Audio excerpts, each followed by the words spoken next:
하나님의 말씀 열왕기하 24장 8절에서 17절까지입니다. 열왕기하 24장 8절에서 17절까지 한 절씩 교독하겠습니다. 24장 8절 하나님 말씀입니다. 여호야긴이 왕이 될 때에 나이가 18세라 예루살렘에서 석 달간 다스리니라. 그의 어머니의 이름은 느우수다요 예루살렘 엘라단의 딸이더라. 여호야긴이 그의 아버지의 모든 행위를 따라서 여호와께서 보시기에 악을 행하였더라. 그때에 바벨론의 왕 느부갓네살의 신복들이 예루살렘에 올라와서 그 성을 애워싸니라. 그의 신복들이 애워쌀 때에 바벨론의 왕 느부갓네살도 그 성에 이르니 유다의 왕 여호야긴이 그의 어머니와 신복과 지도자들과 내시들과 함께 바벨론 왕에게 나아가매 왕이 자문이 때는 바벨론의 왕 8째 해니라. 그가 여호와의 성전의 모든 보물과 왕궁 보물을 집어내고 또 이스라엘의 왕 솔로몬이 만든 것 곧 여호와의 성전의 금그릇을 다 파괴하였으니 여호와의 말씀과 같이 되었더라. 그가 또 예루살렘의 모든 백성과 모든 지도자와 모든 용사 10,000명과 모든 장인과 대장장이를 사로잡아가매 비천한 자 외에는 그 땅에 남은 자가 없었더라. 그가 여호야긴을 바벨론으로 사로잡아가고 왕의 어머니와 왕의 아내들과 내시들과 나라의 권세 있는 자도 예루살렘에서 바벨론으로 사로잡아가고 또 용사 7,000명과 장인과 대장장이 1,000명 곧 용감하여 싸움을 할 만한 모든 자들을 바벨론 왕이 바벨론으로 사로잡아가고 바벨론 왕이 또 여호야긴의 숙부 마따니아를 대신하여 왕으로 삼고 그의 이름을 고쳐 시드기야라 하였더라. 아멘. 저희가 어제는 그 유다 왕 여호야김에 대해서 말씀을 살펴보았고요. 오늘은 우리가 그의 아들 여호야긴에 대한 말씀을 보겠습니다. 여호야긴은 18세의 왕이 되었습니다. 근데 이미 유다는 바벨론의 세력 아래에 있었습니다. 매우 상황이 어려울 때에 여호야긴이 왕이 된 것입니다.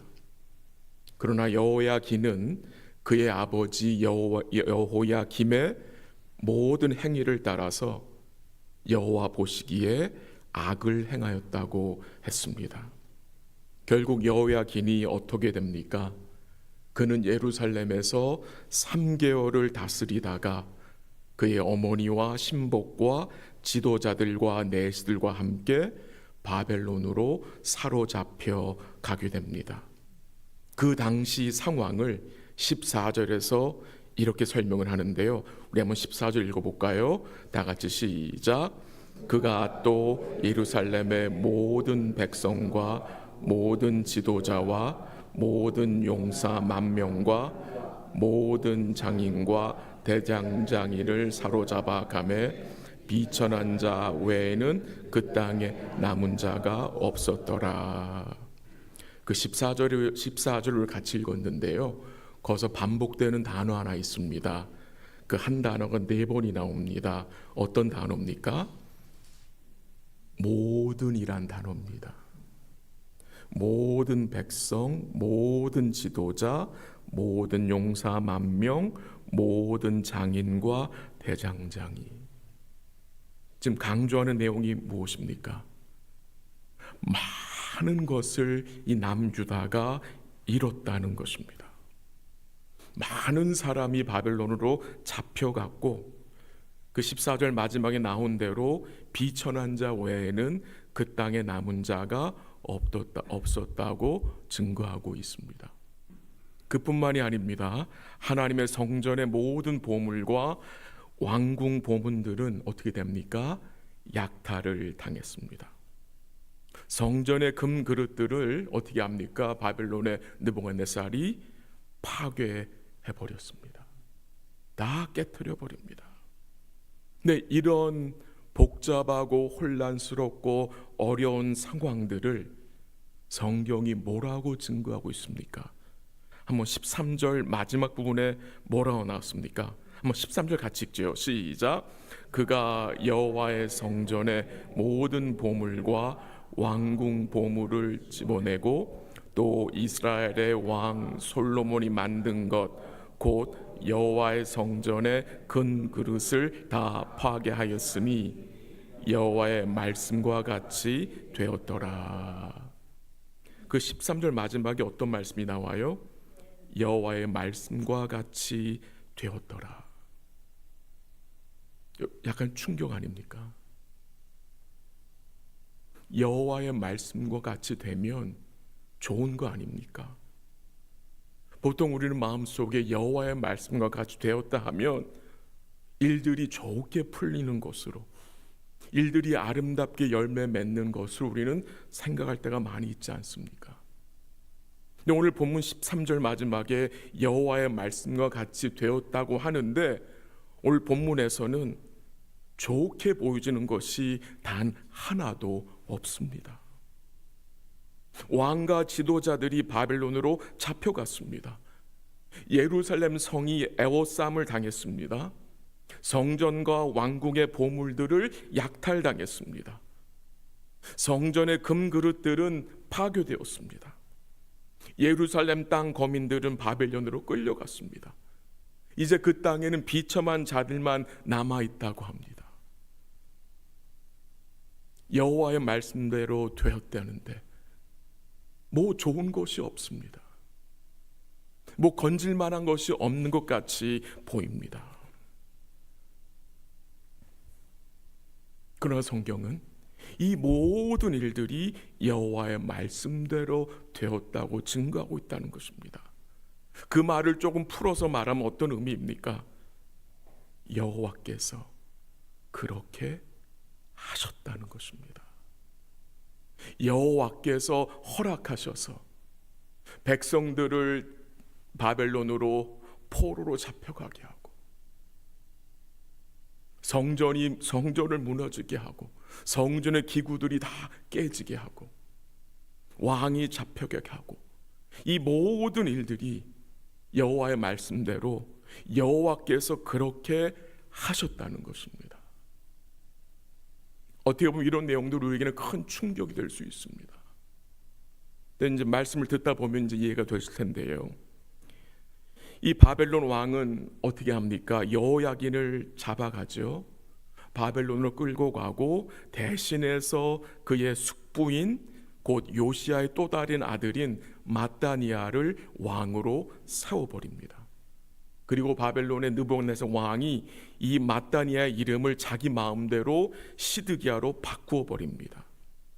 그렇게 이름을 고친 것은 어제도 말씀드렸지만 시드기야 너는 내 밑에 있는 자라는 말입니다. 나 느부갓네살이 너의 주라는 것입니다. 그래서 이름을 바꾼 것입니다. 그처럼 경건하고 성실하게 믿음을 지킨 요시야의 아들, 이 세 아들, 그 세 아들이 모두 유다의 왕이 되었지만 그들은 아무도 아버지의 경건과 믿음을 따라 살지 않았습니다. 도리어 그들은 선지자들의 말씀을 경청하지 않았고 도리어 선지자들에게 악행을 범했습니다. 그들은 모두 들어야 할 하나님 말씀을 듣지 않으므로 그들은 자기 마음대로 자기들 뜻대로 행하였음을 우리가 확인할 수 있었습니다. 우리 사랑하는 성도 여러분, 왜 하나님께서 그의 백성들과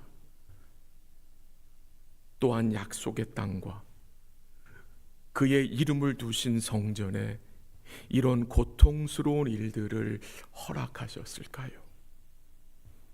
왜 이방 나라가 이 약속의 땅과 하나님의 성전을 짓밟게 하나님이 놔두신 것일까요?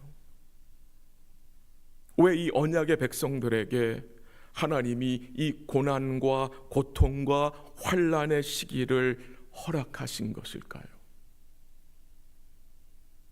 그 이유에 대해서 복잡하게 말씀드리지 않고 아주 간단하게 말씀을 드리고 싶은데요. 그 이유는 그런 과정이 그의 백성들에게 필요했기 때문입니다. 사랑하신 그의 언약의 백성들을 바벨론의 포로로 보내는 것이 그의 백성들에게 필요했기 때문에 허락하신 것입니다. 이 유다 백성들이 이것을 뭐 해야 합니까? 인정해야 합니다. 왜 보내십니까? 왜 쫓아내십니까? 왜 성전을 무너뜨리십니까? 왜 예루살렘 성벽을 불타게 하십니까? 그의 백성들에게 이것이 필요하기 때문에. 좀 더 구체적으로 말씀을 드리면 그 모든 과정을 통해서 하나님이 이 유다 백성들에게 은혜를 주시기 위하여서, 이 모든 과정을 통해서 이 백성들이 그의 죄들을 깨닫게 하시고 그들로 주께 회개하기 위하여서 이 모든 것들을 허락하신 것입니다. 여러 가지 어려움 속에서, 혼란함 속에서, 복잡함, 현실들을 우리가 만나잖아요. 근데 여러분과 제가 어떤 마음을 품어야 합니까? 어떤 마음을 가지고 있어야 합니까? 하나님이 나의 삶에 이런 상황과 현실을 만나게 한 것은 이런 현실이 나에게 필요하기 때문이라 인정하는 것이 무엇입니까? 믿음입니다. 그게 믿음입니다. 우리에게 필요해서, 우리를 위해서 허락하신 현실입니다. 하나님은 단 한 번도 우리에게 불필요한 현실을 허락하지 않습니다. 왜 그게 중요합니까? 왜 우리가 어려움 속에서 이것이 나에게 필요해서 나를 위한 현실이라고 인정하는 것이 필요합니까? 그 마음을 품어야 주의 도우심을 구할 수 있고 주를 바라볼 수 있습니다. 그 마음이 없지요, 주의 도우심 구하지 못합니다. 이런 마음이 없으면 주님을 향해서 계속 섭섭한 마음만 들게 되기 때문에 주를 의뢰할 수 없게 됩니다. 우리 하나님은 범죄한 그의 백성들에게 은혜와 긍휼 베푸시기를 잊지 않으셨습니다. 그런 분입니다. 그 땅에서 쫓김당하는, 포로로 잡혀가는 그 상황 속에서도 하나님 그의 백성들에게 은혜와 긍휼 베푸시기를 잊지 않으셨다는 사실입니다. 제가 한 구절 읽어드릴게요. 들어보세요. 이사야 49장 14절 15절 말씀인데요. 오직 시온이, 유다 백성들이죠, 이르기를 여호와께서 나를 버리시며 주께서 나를 잊으셨다 하였거니와 여인이 어찌 그 젖 먹는 자식을 잊겠으며 자기 태에서 난 아들을 긍휼히 여기지 않겠느냐. 그들은 혹시 잊을지라도 나는 너를 잊지 아니할 것이라 고 말씀하셨습니다. 주님은 그의 백성들에게 은혜와 긍휼 베푸시기를 뭐하지 않습니까? 잊지 않으신다는 것입니다. 우리 하나님께서 이 유다 백성들에게 이 모든 일들을 그의 주권 가운데 허락하신 것은 그의 백성들에게 이 일들이 필요했기 때문에, 그리고 이 일을 통해서 그들에게 은혜와 참된 소망을 주시기 위함이라는 사실을 우리는 기억해야 합니다. 이 참된 소망에 대해서는 내일 열왕기하 25장을 통해서 좀 더 구체적으로 말씀을 나누도록 하겠습니다. 시편 119편 68절에 보면요, 주는 선하사 선을 행하시오니 라는 말씀이 나옵니다. 주는 선하시기 때문에 그가 행하시는 모든 일이 그의 백성들에게 선이 된다는 말씀입니다. 이미 말씀드렸지만 주님이 우리에게 허락하신 그 모든 현실은 우리에게 필요해서, 우리를 위해서 허락하신 것임을 오늘도 기억하시기를 부탁을 드립니다. 오늘 한번 몇 구절 같이 읽기 원하는데요, 그 열왕기하에서 좀 뒤쪽으로 가시면 예레미야가 나와요. 예레미야 23장 3절에서 8절, 구약성경 1086면 한번 가보겠습니다. 구약성경 예레미야 23장 1086면, 예레미야 23장 3절부터 8절까지 한 절씩 교독하기로 하겠습니다. 제가 한번 읽을게요. 예레미야 23장 3절.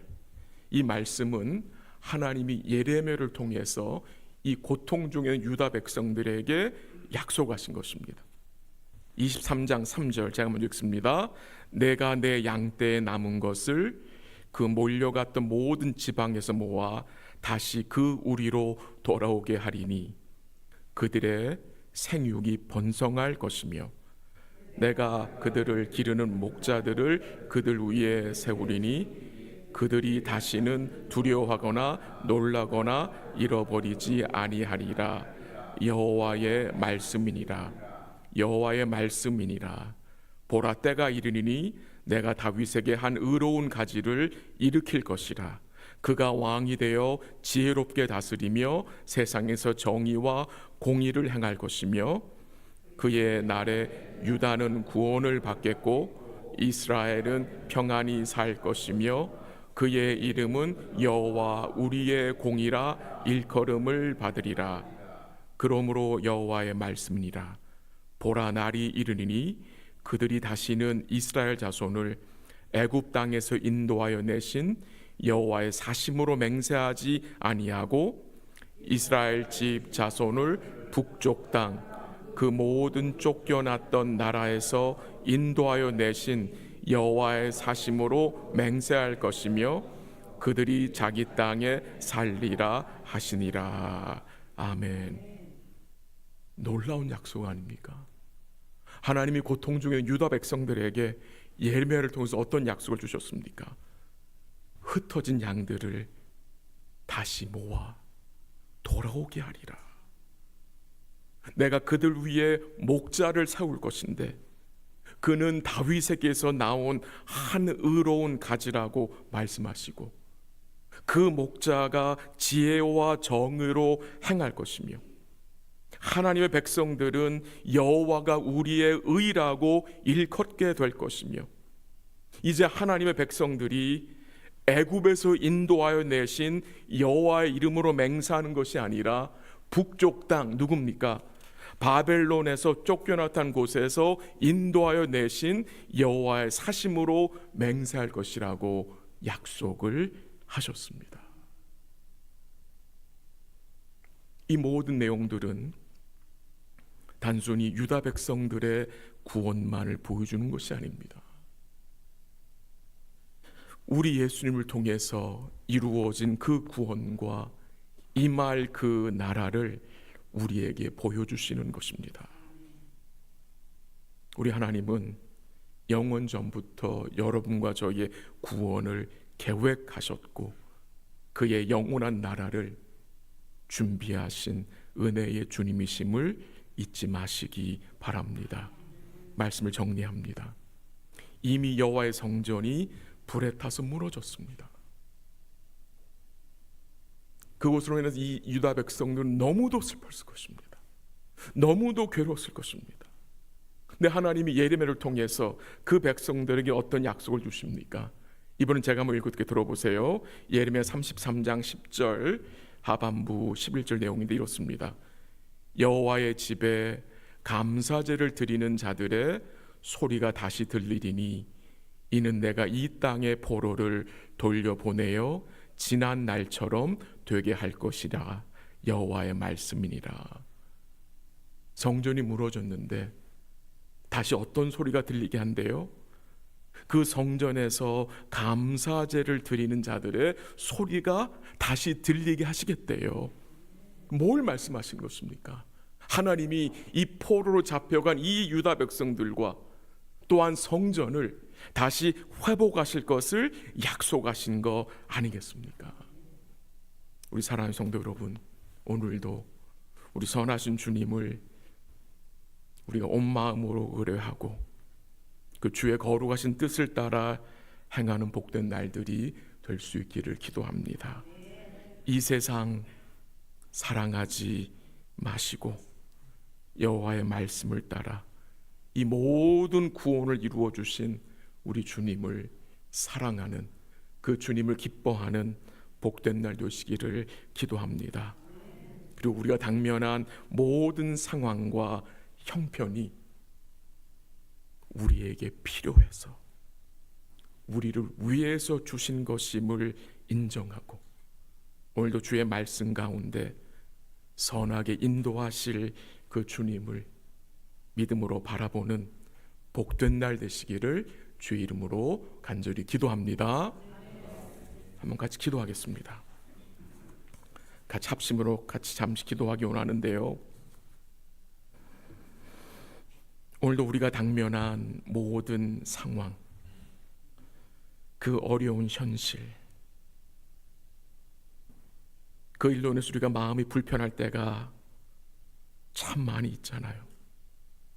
근데 이 아침에 우리가 함께 믿음으로 고백하기 원하는 것은 그 어려운 상황들이 우리에게 필요해서 허락하신 것임을 마음으로 인정하게 하시고 우리를 위해서 허락하신 것임을 우리가 받아들일 수 있도록 우리의 마음을 부드럽게 해달라고 기도하시고, 그뿐만이 아니라 그 허락하신 상황 속에 은혜와 긍휼을 베푸시는 주님이신 것을 기억하시고 그 상황 속에서 주의 백성들이 낙심하지 말고 소망 가운데 주를 구하고 주를 바라볼 수 있는 복된 믿음을 달라고 이 아침에 함께 기도하기 원합니다.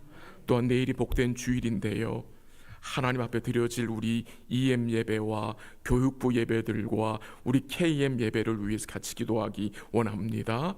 주께 모든 영광 돌려드리게 하시고 함께한 주의 백성들과 자녀들에게 이 구원의 기쁨과 감사가 넘치게 하시고 예배 시에 섬기는 모든 성도들 찬양팀과 찬양대를 위해서 기도하시고 또 그 외에 섬기시는 모든 성도들에게 지혜와 성령의 충만함과 힘을 달라고 같이 기도하시고요.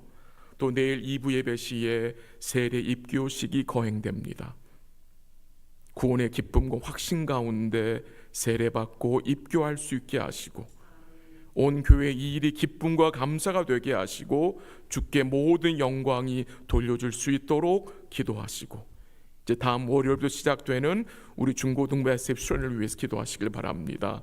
29명이 이번에 우리 수련에 참여하는데 우리 자녀들과 거기에 함께 모은 모든 자녀들이 복음으로 새로워지고 구원의 기쁨과 확신을 얻게 하시고 주를 믿는 자들은 더 믿음이 성장케 하시고 주님을 모르는 자들이 또 이번 기회에 주님을 영접하고 거듭날 수 있도록 성령께서 역사해 달라고 또 안전과 건강을 지켜달라고 우리 함께 이 내용들을 가지고 합심으로 같이 기도하겠습니다. 같이 기도합니다. 하나님 아버지 감사합니다. 오늘도 말씀을 통해서 우리 마음을 살피게 하심에 감사합니다. 하나님 우리에게 허락하신 여러 가지 상황들 또한 그 때로는 상황이 어렵기도 하지만 그것이 우리에게 필요해서 주신 현실임을 기억하고 우리를 위해 허락하신 것임을 기억하고 믿음으로 그 일들을 받아들이게 하시고 또 어려운 상황 속에 우리를 그냥 두지 않으시고 은혜의 빛을 비추시며 은혜와 긍휼로 함께 하시는 우리 사랑하는 성도들이 바라보고 의지할 수 있도록 주님 도와주시기를 기도합니다. 내일은 또한 복된 주일입니다. 하나님을 드려질 예배를 주께서 받아주시고 우리 EM과 교육부와 KM 예배를 주님이 지켜주시고 함께한 주의 백성들과 자녀들 마음속에 구원의 기쁨과 감사로 충만케 하시며 우리 인도하는 찬양팀과 찬양대를 지켜주시고 섬기시는 모든 성도들에게 지혜와 성령의 충만함을 허락하여 주시옵소서. 또한 내일 세례와 입교식이 있습니다. 세례받는 성도, 입교하는 성도 마음속에 구원의 큰 기쁨과 확신을 주옵시고 이 일이 주께 영광이 되며 교회의 큰 기쁨과 감사가 될 수 있도록 하나님 역사하시고 인도해 주시기를 기도하고 또 월요일도 시작된 셉시를 주님이 지켜주시고 우리 자녀들의 마음을 주님께서 부드럽게 하셔서 말씀을 잘 듣게 하시고 믿게 하시고 또한 구원의 기쁨 주시고 주님 모르는 자녀들이 이번 기회에 주를 영접하고 거듭날 수 있는 복된 은혜를 주님이 허락하여 주시옵소서. 안전과 건강을 지켜주셨기를 간절히 바라오며 감사하며 예수님의 이름으로 기도합니다. 아멘.